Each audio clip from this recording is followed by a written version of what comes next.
What is up everyone, Mrugan here. Today we will be taking a dive into Next.js and it's always something that I wanted to learn. Right?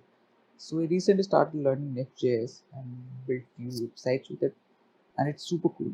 Right? So if you are a React developer, definitely check out Next.js. Now before we get started, let's talk a little about what you should know before learning Next.js. You should know JavaScript and TypeScript.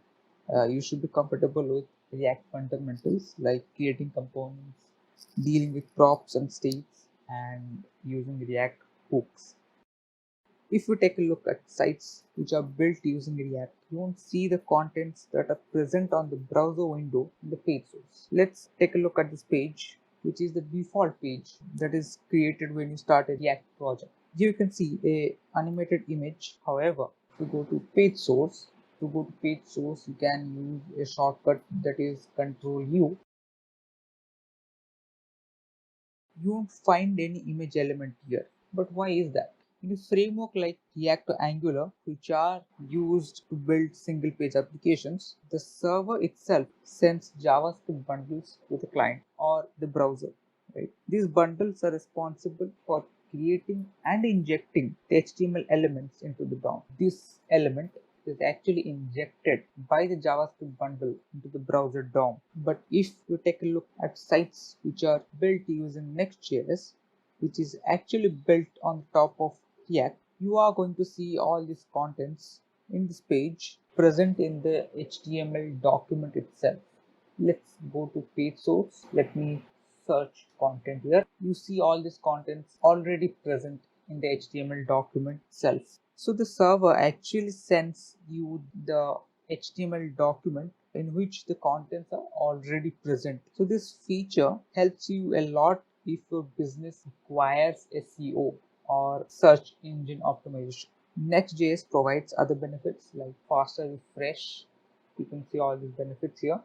Faster refresh, zero configuration, etc. But the only thing that differentiates Next.js from other frameworks like React or Angular is this feature, which is the server-side rendering of your React code.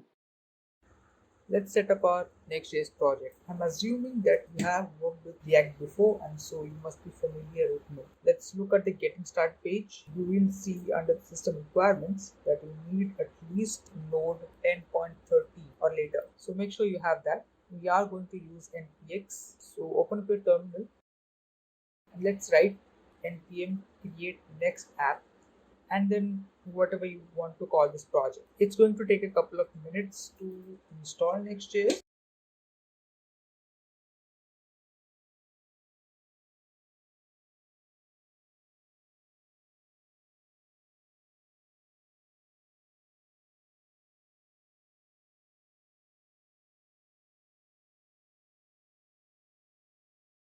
npm run dev. This will start a development server in the port 3000.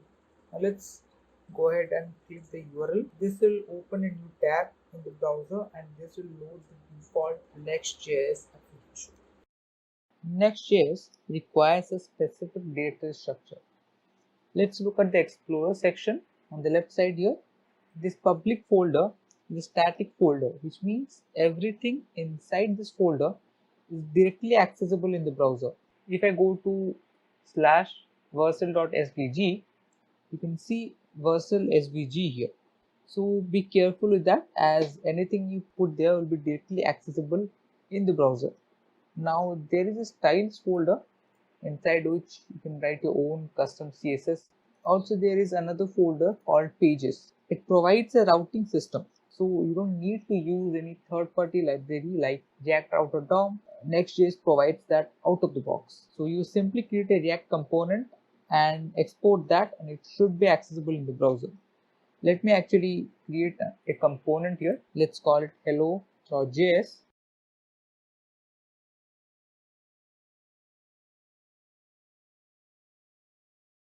Let's save this. Let's go to slash hello and you can see I got hello here.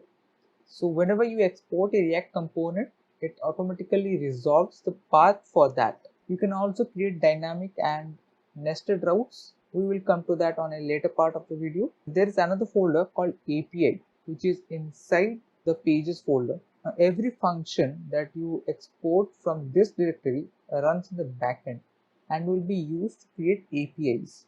Let's look at the hello.js file. If I work with Node.js, you will immediately notice some similarities between Node.js and this file. We will explore this in a later part in the video. Let's take a look at this index.js inside the pages directory. Here you have something called head. You can put title, meta tags, etc. inside the head. You can see title here. Let's add a meta tag. Let's save this. Let's see the page source. Let's search for hello, and the page source you can see hello. So any content that you have in the page is accessible by the crawlers, right? But if you had used frameworks like React or Angular, crawlers would not have access to all these contents. Let's now look at document.js. This file won't be available when we create the project, but this is the base template responsible for rendering content on the page. Let's create this file. Let's go to Material UI's example repo and let's copy the code, paste it here, remove the theme and server style sheet.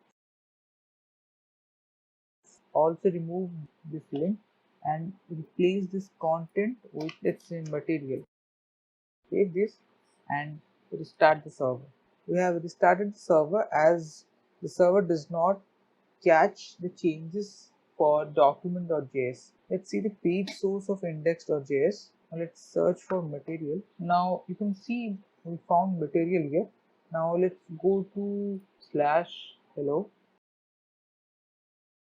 Now let's see the page source. Let's find material. As you can see, you can also see material here. This file is a root file and only customize this if you want something to add on a global level.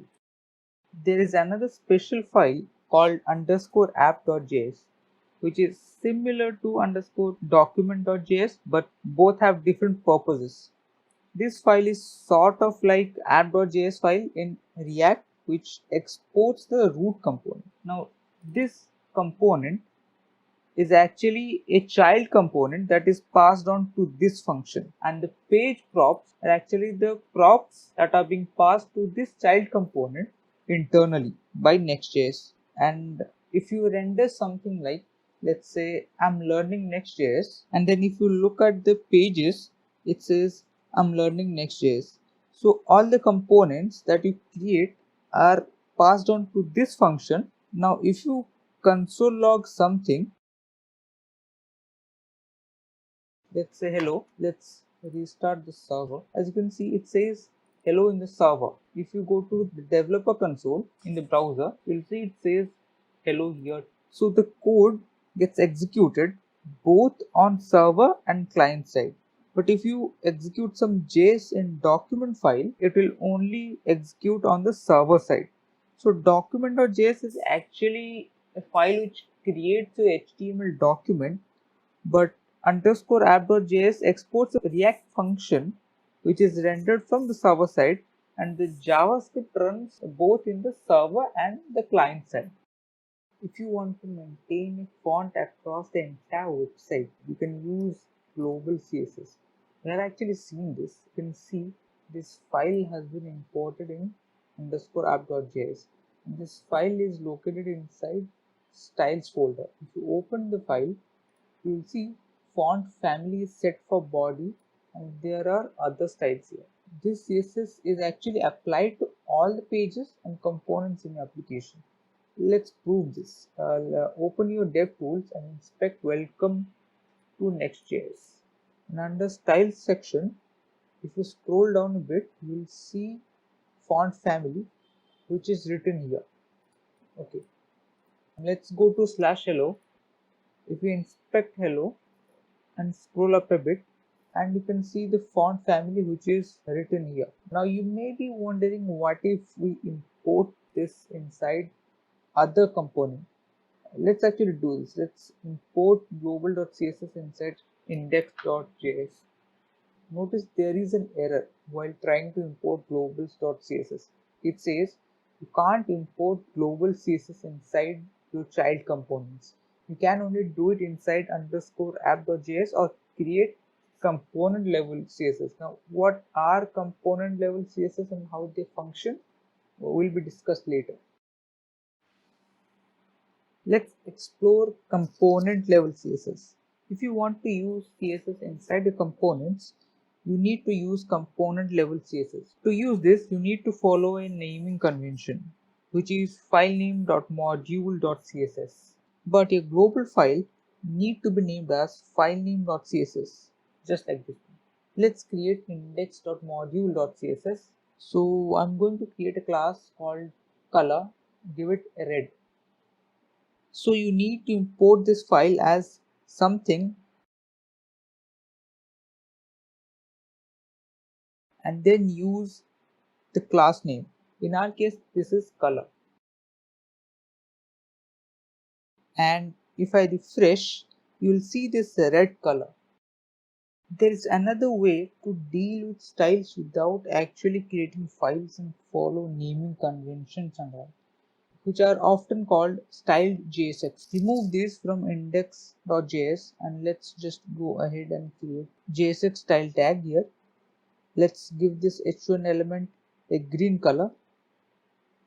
Now if you look at the page, you get this green color. In my opinion, do not use this. You are better off with creating file, having your CSS code there, because that is more modular and hence more maintainable. Let's take some time to understand how nested routing works in Next.js. Let's create a folder called fruits and let's create a React component called apple. Now how do you access apple? In browser, let's go to fruits/apple. Now you are able to access this component. But what if I want to go to /fruits? Well, you get 404. If you want to show a default page for /fruits, you need to create a file and call it index.js. And let's say fruits default page. Let's save this and you will see it says fruits default page in the browser. What if you want to create another subroute? Just create another folder inside fruits, create another file and let's call it hello. Let's export a function. Now in the browser, if you go to fruits/subroute/hello, you will see it says hello. So you can nest it to any depth which you want. Now let's just delete this. Now I want to show a page for orange as well. So you might create another file and call it orange and let's return this is orange. Let's go to fruits/orange. It says this is orange, but it's not a scalable solution, right? You cannot create individual page for individual items. So here comes the dynamic routes. Let's discuss that in the next section. There is a special file in Next.js which starts and ends with brackets, and the file name is wrapped inside those brackets. Let me show you. Let's first delete files and folders inside fruits.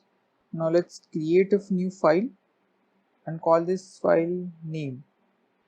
You can name it anything you want.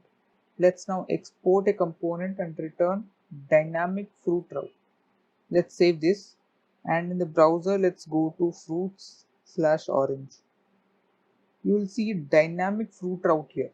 Let's go to /apple and you should see the same thing. So Next.js now captures all routes with fruit names after /fruits.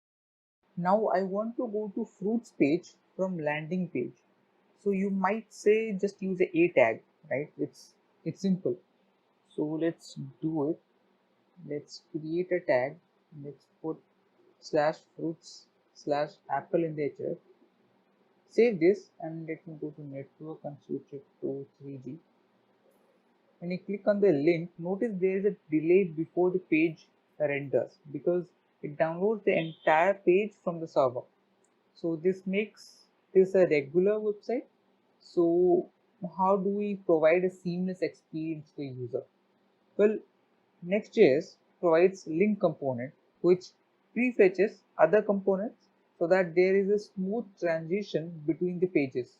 I will import link from next/link and wrap this a tag inside link and give it a href. Remove the href from a tag, save this, and once the page refreshes, click on the link and you won't see any delay. It loads instantaneously. Under pages, you must have seen this API folder. Let's explore what is that and how it works. Let's create a file and name it fruits. Export a default component.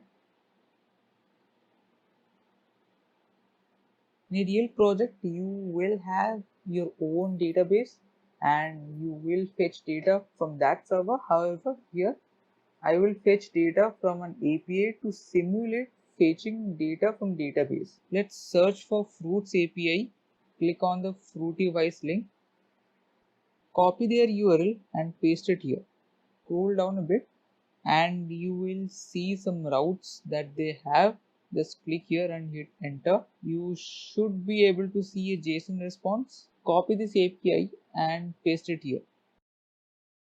We need to get a JSON response, so let's convert this REST to JSON and let's send the JSON data.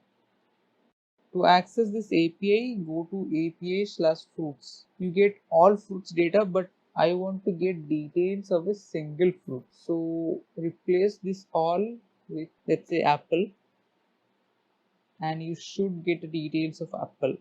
Now I want to access name of that fruit, so I'll write dot name here, and I should get only apple. Let's replace apple with orange, and you should see orange. Say you have a e-commerce website. Now when a user visits your website and searches for some item, that page should render the item details of that particular item. But when the user searches for another item, the item details should change, right? So the page has to be dynamic, okay, and it has to change the content on the basis of the searches made by the user. Okay, for that you need a dynamic API. Let's focus on creating the dynamic API. Now, how to create dynamic pages and all, we will discuss that in a later part in this video. Let's delete this fruits file. Creating dynamic APIs is very similar to creating dynamic routes that we saw earlier. So let's create a new folder and name it fruits. Inside that, create a file and name it slug and wrap that inside brackets. Export an async function and fetch the details and store it in response.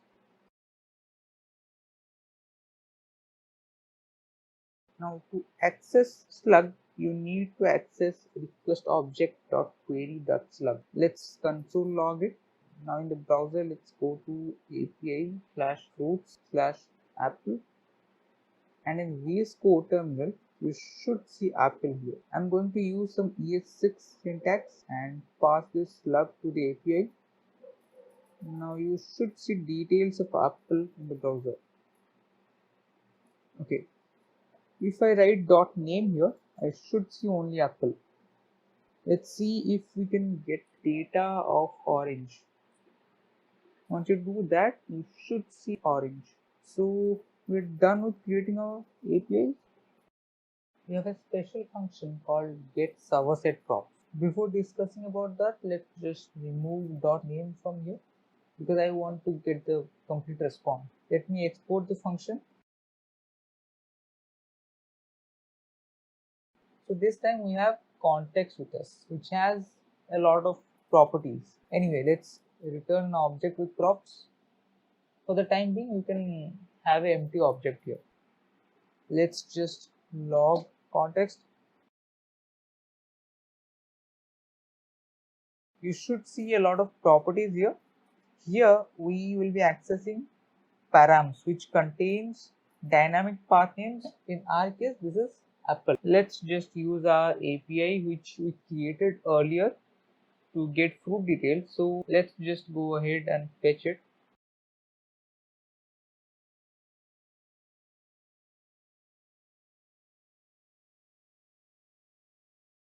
It says only absolute URLs are supported. Let's put a base URL too. Now log the response and you should be able to get the data. Right. So let's make it dynamic. We need to use params from the context. So it should be context.params.name and return the response as prop. We received the prop here. Let's console log it.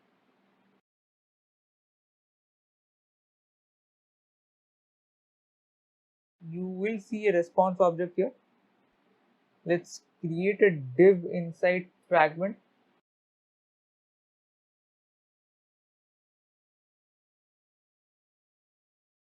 Let's access the fruit name.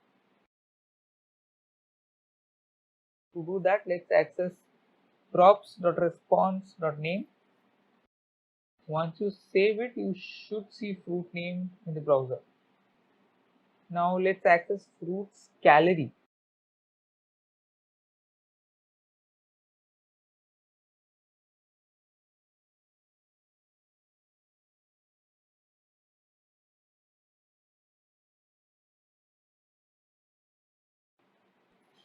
Props.response. Inside that there is nutrition, and inside that there is calories. Save that, and now you can see both fruit names and its calories. Let's see if we can see details of orange, and we get the calorie of orange as well. Now that a page is dynamic, let's understand how get server side props work. Get server side props is executed every time you make a request to the server. So each time you try to access this page, get server side props get executed and the results are passed as props to the component.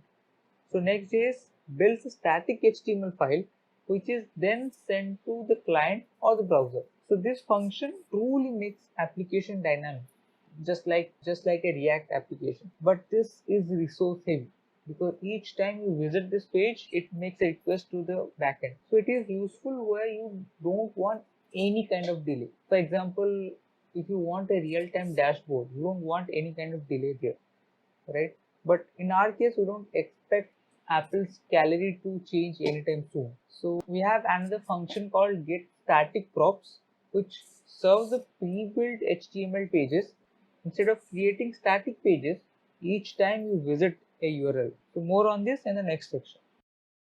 Let's talk about get static props. Let me create another file. Let me call it random.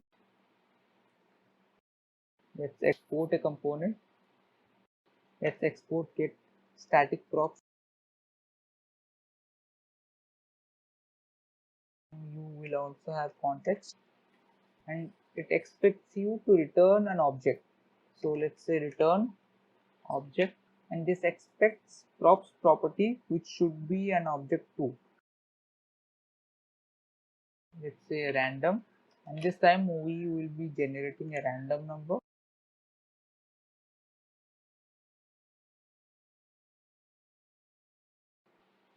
This prop will be passed on to this component as props. So we'll say props, and I want to access the random number, so I'm going to say props dot random. Now save it, and if you go to /root/random, you should see a number here. Now notice when you click on refresh, it generates a new number, right? Every time you visit this page, this function is getting executed and it's giving you a random number, right? So you might ask, how is it different than get server side prop? Well, this function is getting executed in the build time. So whenever you build your application, it's going to visit every route and build a static HTML page. However, in a development environment just like us, this function gets executed every time you visit this page. Okay, so I have pushed this application to production just for a demo purpose. Let me copy the URL. Let me paste it here. Let's go to fruits/random. Let's take a look at this site. To try to refresh, notice the number never changes. It is happening because it has already created a static HTML file for this route, right? So it's directly serving that HTML file instead of executing this function every time you visit this. Now this is happening in production environment. However, there is another parameter called a revalidate parameter. Let's specify that with a value of 10. Something interesting is going to happen now. Now, in every 10 seconds, if there is a request to the server, Next.js will try to execute this function again and will try to update the static file for this route. Let's take an example and understand.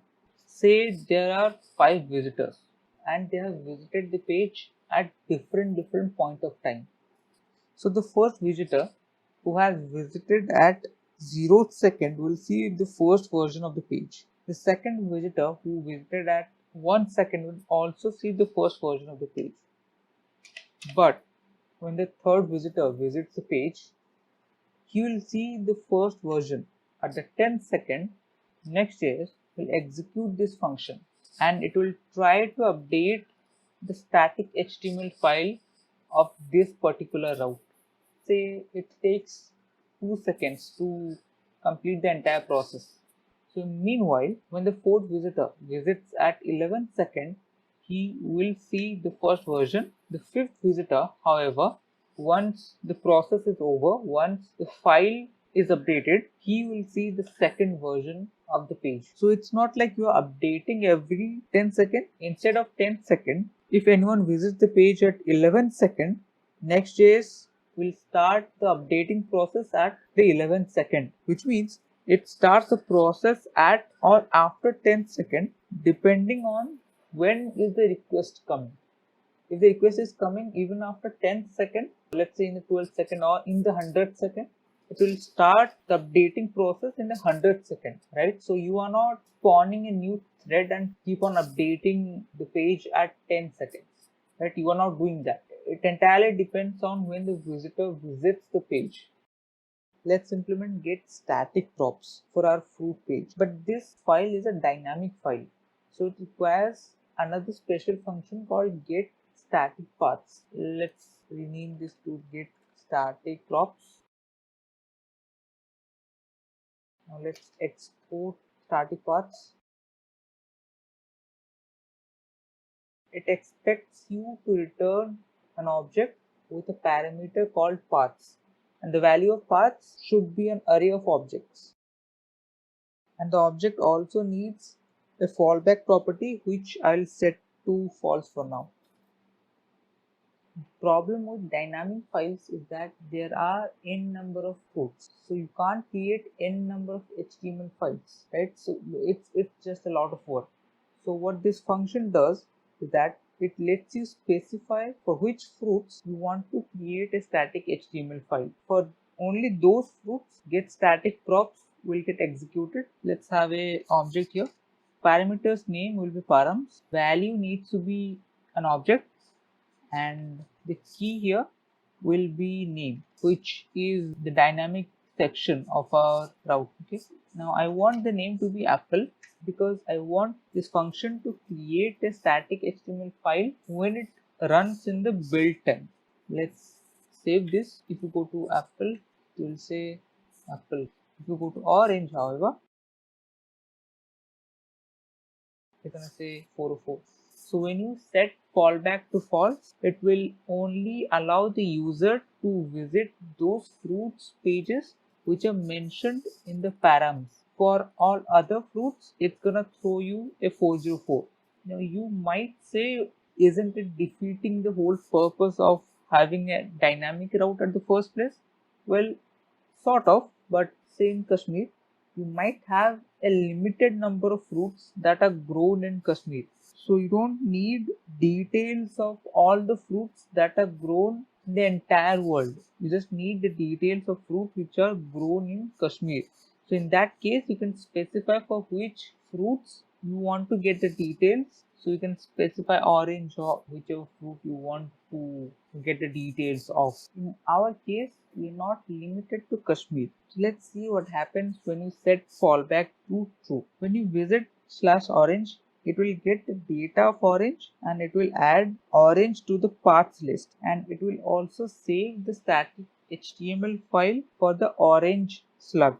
Okay, so the next time someone visits /orange, it will directly serve the file, and this only happens in production. But in development, get static props will get executed on every request. Let's set this to true. Let's go to orange. You can see it throws an error here. So the problem here is that when you set fallback to true, it's open for any other fruit name. So what happens is that when you go to /orange, this static props will get executed. But get static props takes some time to fetch the data. Meanwhile, it tries to render this component. Since there is no data, props will be empty. Okay. Since the props is empty, when it tries to get the response dot name from props, it won't get anything, right? Because the props itself is empty. So to prevent this, you can use something called use router.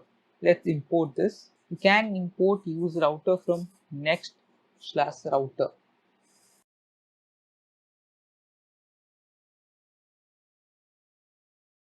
Once you have imported it, you can create an instance of a router.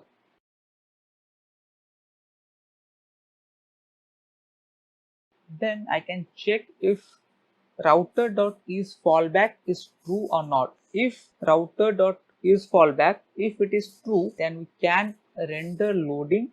If it is not true, we can render fruit name and fruit calories and all. Okay, let's do this. We will turn loading inside h1 element, and this will be capital S. Let's save this. Now if you see, it says loading for a while. Notice again, when I refresh the page, it says loading, and after some time it says orange, and it gives the fruit calorie value. Now if you go to apple, it does not say loading, it directly serves you the apple page. So what happens is that this function gets executed on build time, and in the build time, Next.js sees that apple is specified in paths. So it goes to /fruit/apple, executes get static prop, gets the value and saves the HTML file, and in the production environment, when someone visits that page, it directly serves that HTML file. But when someone goes to /orange, it does not have the HTML file of /orange. It executes get static props, gets the result. Once it gets the result, creates a static HTML file, and then it serves to the user. Okay, you can also set fallback to blocking, which means it will not render anything until the execution of get static props is finished. So let's set this to blocking.